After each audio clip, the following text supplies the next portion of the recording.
Jika sebelum ini kami berada di negeri paling selatan dalam peta semenanjung Malaysia, kali ini misi jelajah ikhlas bersama Center Sugar Refinery Sdn Bhd diteruskan lagi ke negeri yang berada di bahagian utara pula.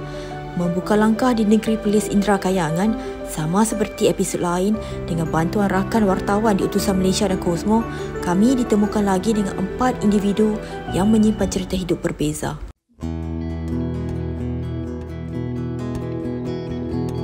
Tidak terluah dengan kata-kata apabila anak yang dibesarkan selama puluhan tahun sihat kini hanya terlantar akibat serangan strok sejak 6 tahun lalu. Mengambil tanggungjawab untuk menjaga anak sulungnya itu, kata Jaafar Lanjut, 59 tahun, yang juga seorang pesawah, selepas kehilangan menantu pada tahun 2019, Muhammad Hafiz kini berada di bawah jagaannya. Dia strok ni kira-kira 6 tahun ni dah. Perempuan dia meninggal pun untuk 2 tahun dah. Nanti dia ni cukup dah 2 tahun. Rawatan dia ni, dia ada pesenaman lah, orang kata di hospital Kangan. Bulan 2 kali. Walaupun hidupnya sendiri sukar kerana tidak mempunyai pendapatan tetap, namun ini bukan alasan untuk Jaafar menidakkan tugas seorang bapa. Kerja ambil upah. Orang kata, orang tua kata, cakap pagi makan pagi, cakap petang makan petang. Hanya ambil upah semata-mata. Pakcik harta tak ada. Harta pakcik dah dapat umur ya. Ada anak-anak dapat umur, hak tu ya harta pakcik. Lepas tu, ambil upah ni lagu ni lah. Orang kata meracun padi, racun benang. Orang kata tabak padi, saya tabak. Tidak kenal erti lelah walaupun terpaksa bergelar seorang pesawah di usia ini, kongsi Jaafar menjadi doa hariannya agar anaknya ini kembali sihat seperti dahulu selain dapat meringankan tugas dia dan isteri pada umur senja mereka. Siang malam saya berdoa. Minta bagi kita ni dah pelantu abang dia tak sihat. Kalau kita sakit demam ni, siapa nak belah dia? Tu dah.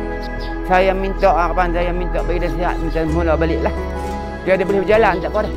Tidak sesekali meratapi nasib yang dialami dia bersama isteri, Jaafar juga turut berikrar akan terus memberikan yang terbaik buat anak kesayangannya ini. Lagi pakcik boleh kerja, kalau ni alhamdulillah lah.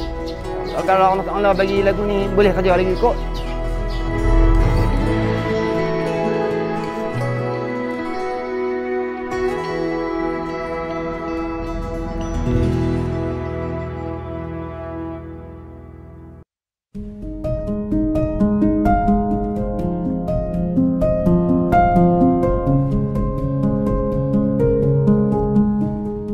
Hanya mampu mengharapkan belas ihsan jiran tetangga untuk meneruskan hidup, apa yang dilalui bapa kepada dua anak ini sungguh memerikan. Selepas terlibat kemalangan ngeri, Nazri tidak lagi seperti dahulu.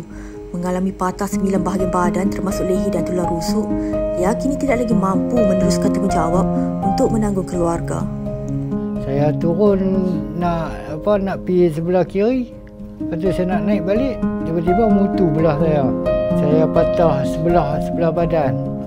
Kaki 3, lepas tu punggung 2 belah. Lepas tu tulang rusuk. Lepas tu tekak 3. Masa kita kena terima semua tu. Kita tak boleh nak buat apa pun, harap bantuan orang lah. Tuan rumah ni orang Cina. Dia duduk di luar. Lepas tu dia bagi saya duduk lah. Saya abang ada, saya tak ada duit nak bayar. Nak minta duduk kan. Lepas tu dia bagi saya duduk.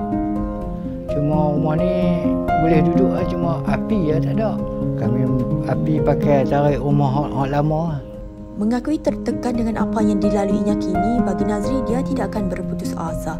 Mengharapkan jalan keluar daripada bebanan yang ditanggungnya kini, Nazri juga bersedia untuk bekerja agar keluarganya ini tidak perlu menagih simpati lagi. Kalau boleh tu saya nak keluar kerja lah. Tak kira kerja apa ada pun, sekali pun. Harapan saya kalau boleh cepat sembuh lah. Senang saya nak cari rezeki. Berpeluang menyelami 2 lagi kisah di negeri Indra Kayangan, kami kongsikan kepada anda bagaimana kisah ketiga ini memberi gambaran sebenar akan makna cinta sejati. Pada usia 76 tahun, Kudrat Mak Nur Ismail tidak lagi segagah dahulu. Jika sebelum ini dia senang melihat isterinya hanya di rumah menguruskan keluarga, kini semuanya berubah. Sejak 3 tahun lalu, warga emas ini hanya mampu berehat di rumah selepas mengalami pelbagai penyakit seperti darah tinggi, asma, buasir dan kolesterol tinggi. Dalam menampung kehidupan seharian, isterinya Siti Rohani Syahri 56 tahun terpaksa keluar bekerja sebagai pembantu di kedai makan dengan pendapatan sekitar RM20 sehari. Sebelum meninggalkan negeri indah ini, kami hidangkan anda dengan kisah nenek manis. Sesuai dengan namanya, nenek ini tidak pernah lekang dengan senyuman. Namun di sebalik senyumannya itu terdapat pelbagai kisah duka yang dipendam. Pada usia 70 tahun kini, dia tidak lagi mampu bergelar seorang pesawah. Hanya mengharapkan wang sewaan sawah yang dimilikinya. Namun itu tidak mampu menampung kehidupannya dengan seorang anak dan 3 cucu. Lebih merusingkan bagaimana dia perlu berpindah dari rumah yang didudukinya kini kerana arahan pemilik tanah tersebut. Perjalanan jelajah ikhlas bersama CSR tidak terhenti di sini. Menunaikan misi untuk berkongsi kemanisan rezeki, destinasi seterusnya juga bakal membawa amanah yang sama.